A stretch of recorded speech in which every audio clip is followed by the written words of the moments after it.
Laxmikant part 60 में आपका स्वागत है दोस्तों। क्या क्या चीजें यहाँ पे डिस्कस करेंगे तो फाइनेंशियल रिलेशंस के बारे में यहाँ पे बातचीत होगी, जबकि जब बात होगी आपकी सेंटर और स्टेट्स के बीच में जो फाइनेंशियल रिलेशंस है उनकी।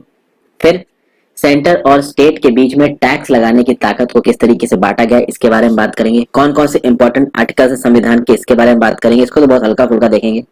प्लस स्टेट्स की जो टैक्स लगाने की ताकत है इसके ऊपर कुछ रेस्ट्रिक्शंस लगा रखे हैं हमारे कॉन्स्टिट्यूशन ने, हमारे संविधान ने, उसके बारे में बात करेंगे। आई होप आपने ये किताब खरीद ली दोस्तों और मेरे साथ यहाँ बैठ के पढ़ रहे हो।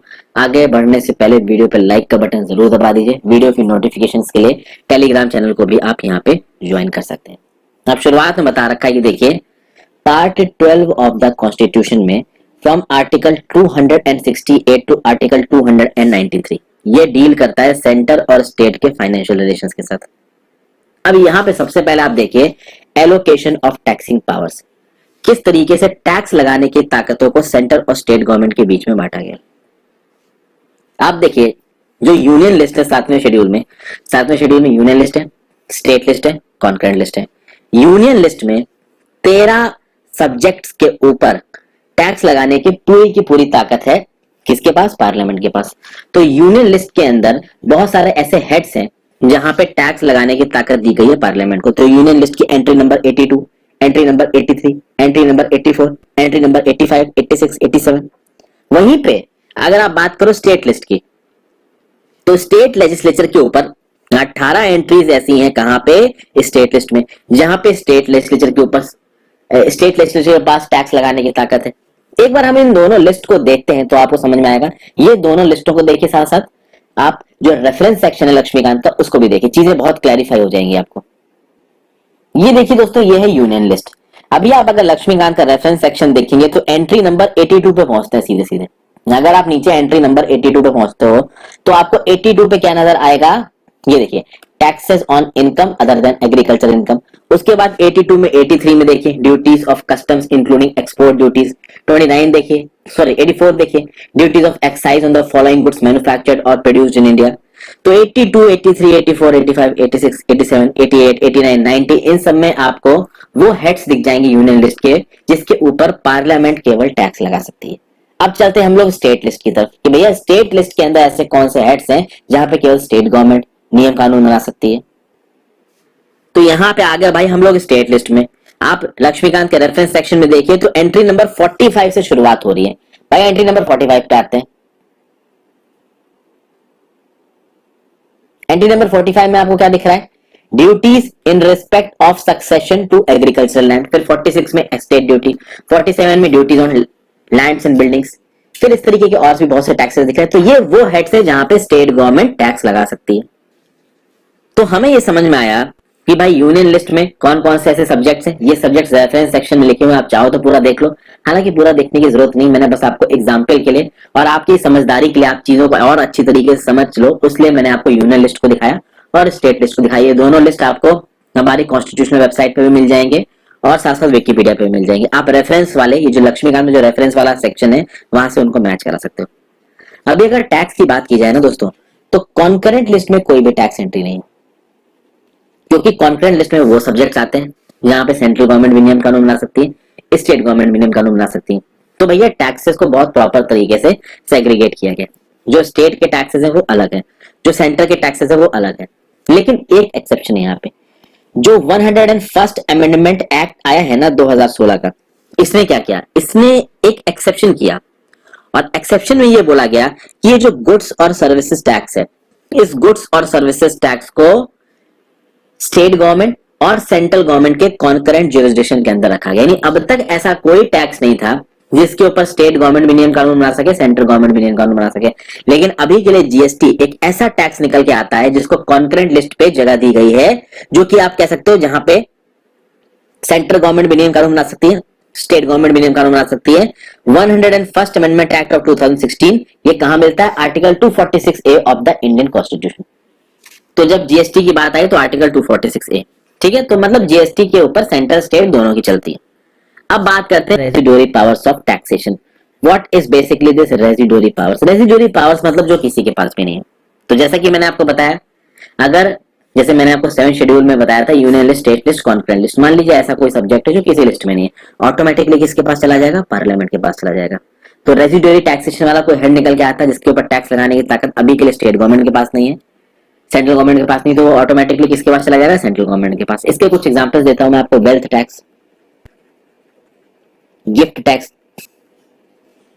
ये सारे टैक्सेस किसमें आते हैं, आपके रेजिडुअरी पावर्स ऑफ टैक्सेशन में। इनके ऊपर टैक्स केवल सेंट्रल गवर्नमेंट लगा सकती है। रेजिडुअरी पावर में इसलिए आते हैं, देखिए बात, वैसे तो वेल्थ टैक्स, एक्सपेंडिचर टैक्स, ये सब दुनिया भर में लगाए जाते हैं, लेकिन जब हमारे संविधान को बनाया गया तो उस समय पे ना स्टेट लिस्ट में इनको इंक्लूड किया गया, ना ही यूनियन लिस्ट में, ना ही कॉन्करेंट लिस्ट में।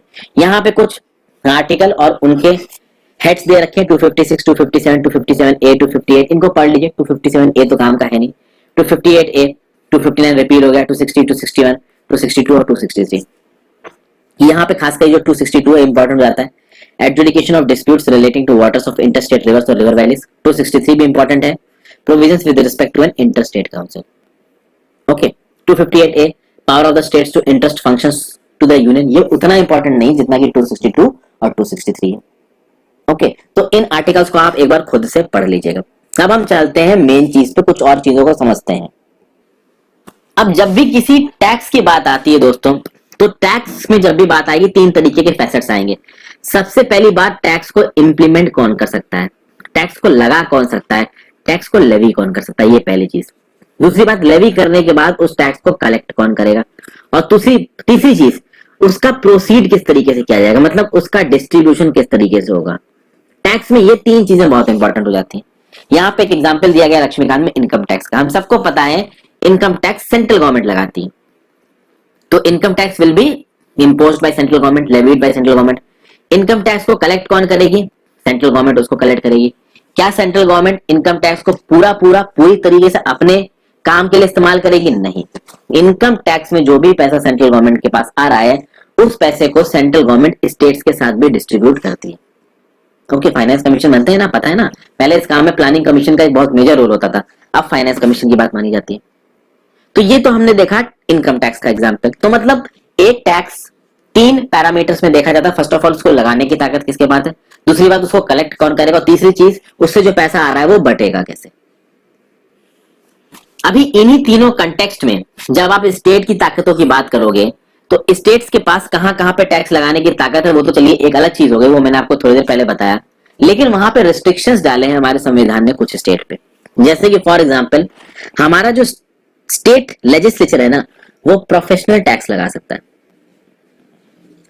ठीक है, प्रोफेशनल टैक्स, ट्रेड्स पे, एम्प्लॉयमेंट टैक्स, कॉलिंग टैक्स बोला जाता है, कहीं कहीं पे इसको प्रोफेशनल टैक्स बोला जाता है, ट्रेड्स टैक्स बोला जाता है, कॉलिंग टैक्स, एम्प्लॉयमेंट टैक्स बोला जाता है। ये टैक्स मैंने बहुत जगहों पे दिया है। मैं इसका प्रैक्टिकल कंसीडरेशन आपको बताता हूँ। जब मैं चेन्नई में जॉब कर रहा था, नुंगमबक्कम में मेरा ऑफिस था, तो वहां पे जब मेरी सैलरी स्लिप आती थी, उस सैलरी स्लिप में मैं देखता था कि हर महीने 200 रुपए कटते थे एज प्रोफेशनल टैक्स। जब मैं मुंबई में जॉब करने आया, नवी मुंबई म्युनिसिपल कॉर्पोरेशन जो है उसके अंदर था मैं, तो वहां पे मैंने अपनी जब सैलरी स्लिप देखी, वहां पे भी 200 रुपए प्रति महीने कट रहा है। कुल मिला के बात क्या कहने की कोशिश कर रहा हूं मैं, कि भैया देखिए स्टेट गवर्नमेंट के पास ये ताकत है कि स्टेट गवर्नमेंट सालाना 2500 रुपए तक का प्रोफेशनल टैक्स लगा सकती है। 2500 रुपीज पर एनम ये प्रोफेशनल टैक्स स्टेट गवर्नमेंट लगा सकती है, जो कि पर महीने लमसम 200 रुपया निकल के आता है। अभी कुछ साल पहले जब बजट आया था तो ये बोला गया कि भाई ये जो लिमिट है ना 2500 की, इसको बढ़ा के हम लोग कितना करेंगे, 25,000 यानी 30,000 करने की बात करी गई। हालांकि उस चीज को पास नहीं किया गया, क्योंकि अगर आप प्रोफेशनल टैक्स की लिमिट को 25,000 रुपए प्रति महीने तक ले जाओगे, तो हर महीने लोगों की सैलरी से 2,000 रुपए काटने की ताकत मिल जाएगा स्टेट लेजिस्लेचर को। और मैं आपको और स्पेसिफिकली बता दूं, ग्राउंड लेवल पे जो प्रोफेशनल टैक्स कलेक्ट करने वाली एजेंसी होती है ना, मैक्सिमम जगह पे वो म्युनिसिपल कॉर्पोरेशन होती है। जैसे नवी मुंबई म्युनिसिपल कॉर्पोरेशन इस प्रोफेशनल टैक्स को लेवी करती है, उसी तरीके से चेन्नई की जो म्युनिसिपल कॉर्पोरेशन है वो इस प्रोफेशनल टैक्स को लेवी करेगी। तो वैसे तो प्रोफेशनल टैक्स को जमा करने की ताकत स्टेट लेजिस्लेचर है के पास है, पर ज्यादातर जगहों पे स्टेट लेजिस्लेचर ने ये ताकत किसको दे रखी है, म्युनिसिपल कॉर्पोरेशन को दे रखी है, अर्बन लोकल गवर्नमेंट को दे रखी है। तो 2,500 रुपए प्रति सालाना से ज्यादा का प्रोफेशनल टैक्स आपकी सरकारें, स्टेट लेजिस्लेचर नहीं वसूल सकती। दूसरी बात, स्टेट लेजिस्लेचर के पास supply of goods and services पे टैक्स इम्पोज करना प्रोहिबिटेड है, मतलब स्टेट लेजिस्लेचर के लिए किसी भी गुड्स की सप्लाई पे, ओके, या किसी भी सर्विस की सप्लाई पे किसी तरीके का टैक्स इम्पोज करना मना है दो केसेस में। पहली बात, जो स्टेट है उस स्टेट की बाउंड्री के बाहर वो ट्रेड हो रहा हो।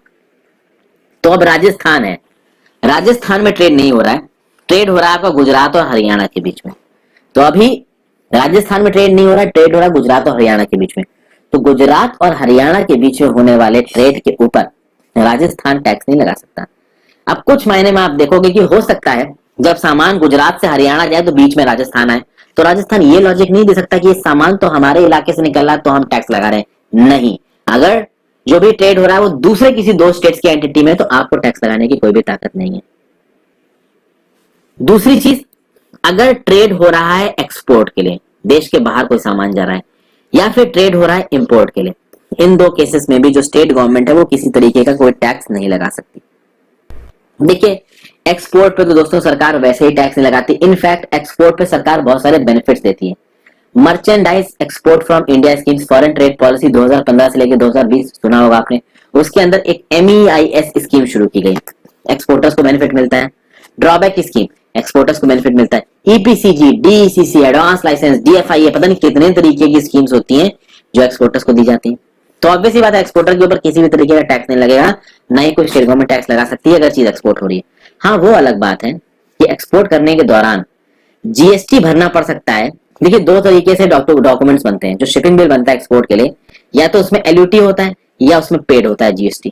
LUT एक बॉन्ड होता है, जो कंसर्न GST रेंज है वहां पे वो एक्सपोर्टर जाके एक बॉन्ड फाइल करेगा और अपनी GST रेंज को बताएगा कि देखिए इस बॉन्ड के अंदर इतनी वैल्यू डिक्लेयर कर रखी है, मान लीजिए मैंने 2 करोड़ डिक्लेयर कर रखा है, ये 2 करोड़ का सामान मैं देश के बाहर एक्सपोर्ट करूंगा, उसके लिए मैं आपके पास एक LUT बॉन्ड फर्निश कर रहा हूँ, इसलिए मैं इसके ऊपर GST नहीं भर रहा हूँ। मैं क्यों GST नहीं भर रहा हूँ? क्योंकि ऑब्वियस सी बात है, मैं इसको एक्सपोर्ट कर रहा हूँ, एक्सपोर्ट के ऊपर GST नहीं लगता। दूसरा तरीका क्या एक्सपोर्टर के पास, कि एक्सपोर्टर जो भी एक्सपोर्ट GST लग रहा है 18%, 20%, वो जाके सरकार को जमा कर दे। सरकार को जमा करने के बाद जब एक्सपोर्ट हो जाएगा, उस शिपिंग बिल को लाके GST रेंज में जमा करे और GST रेंज जितना भी उसने GST भरा था वो रिफंड कर देगी एक्सपोर्टर को।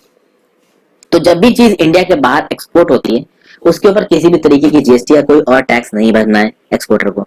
अगर कोई चीज इंडिया के अंदर इंपोर्ट हो रही है, तो इंपोर्ट में इंपोर्ट ड्यूटी भी भरनी पड़ती है और GST भी भरना पड़ता है।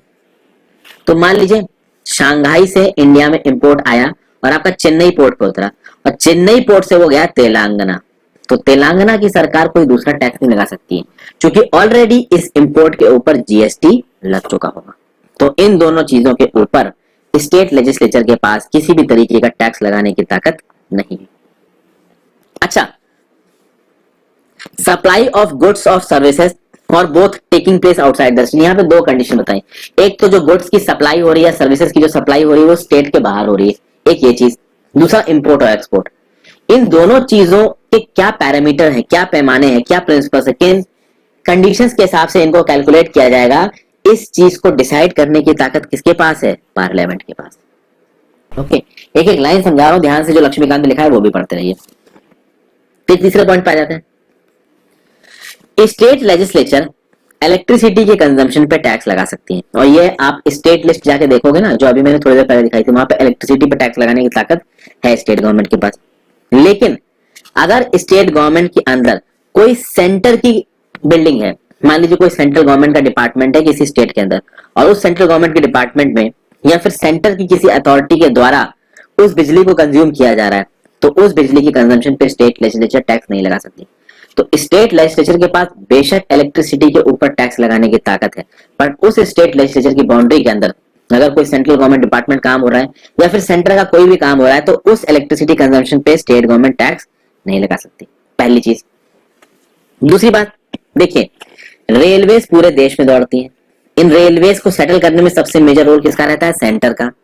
इन रेलवेज में भी इलेक्ट्रिसिटी की बड़ा तगड़ा कंजम्पशन होता है। इन रेलवेज को बनाने में, इनको मेंटेन करने में, इनको चलाने में इलेक्ट्रिसिटी की जरूरत होती है। इन रेलवेज को चलाने वाली बहुत सारी रेलवे कंपनीज हैं, तो इन रेलवे कंपनीज को या किसी भी रेलवे से रिलेटेड ऑर्गेनाइजेशन को स्टेट को इलेक्ट्रिसिटी देने की, इलेक्ट्रिसिटी पे टैक्स देने की जरूरत नहीं। मतलब इनके ऊपर, रेलवे से रिलेटेड चीजों के ऊपर स्टेट गवर्नमेंट को टैक्स लगाने का हक नहीं है इलेक्ट्रिसिटी के ऊपर। ओके, आगे चलते हैं चौथे पॉइंट पे। चौथा पॉइंट क्या बोल रहा है? दो चीजें, वाटर और उसके बाद electricity stored, generated, consumed, distributed, sold. आपको पहले वाटर के टर्म्स में बताता हूं। देखिए क्या होता है दोस्तों, अभी फॉर एग्जांपल मैं आपको एग्जांपल दे रहा हूं, एक hydro power plant. Hydro power plant में पानी को स्टोर किया जाता है, उस पानी को बहुत अलग अलग चीजों के लिए इस्तेमाल किया जा सकता है। उसी पानी को जब आप टरबाइन से पास कराओगे, टरबाइन घूमेगी, इलेक्ट्रिसिटी बनेगी। ओके, अभी जब देखिए पानी का शेयरिंग हो रही है किसी दो स्टेट्स के बीच में, तो यहाँ पे किस चीज की बात हो रही है? इंटरस्टेट रिवर की बात हो रही है या इंटरस्टेट रिवर वैली की बात हो रही है। तो अब देखिए, अगर किसी हाइड्रो पावर प्रोजेक्ट में या किसी एक ऐसे प्रोजेक्ट में जहां पे दो स्टेट्स में बहने वाली रिवर का प्रयोग किया जा रहा है, एक इंटरस्टेट रिवर का प्रयोग किया जा रहा है किसी भी चीज के लिए, चाहे पानी के इस्तेमाल के लिए या फिर उस रिवर पे बने हुए किसी डैम के थ्रू इलेक्ट्रिसिटी को जनरेट करने के इस्तेमाल पे, इलेक्ट्रिसिटी को कंज्यूम करने में, उससे उस हाइड्रो पावर प्लांट से जनरेटेड इलेक्ट्रिसिटी को इधर उधर डिस्ट्रीब्यूट करने में। ओके, तो इन सब चीजों को करने में जो भी अथॉरिटी इन्वॉल्व है, उस अथॉरिटी के ऊपर टैक्स लगा सकती है स्टेट गवर्नमेंट। तो मान लीजिए किसी, आप कह सकते हैं कि एक केरला और तमिलनाडु के बॉर्डर पे मान लीजिए कोई हाइड्रो पावर प्लांट लगा। इस हाइड्रो पावर प्लांट को पार्लियामेंट ने बनाया। अब ये हाइड्रो पावर प्लांट को कोई अथॉरिटी चला रही होगी, इस अथॉरिटी के पास बहुत सारी चीजें कंट्रोल में होगी।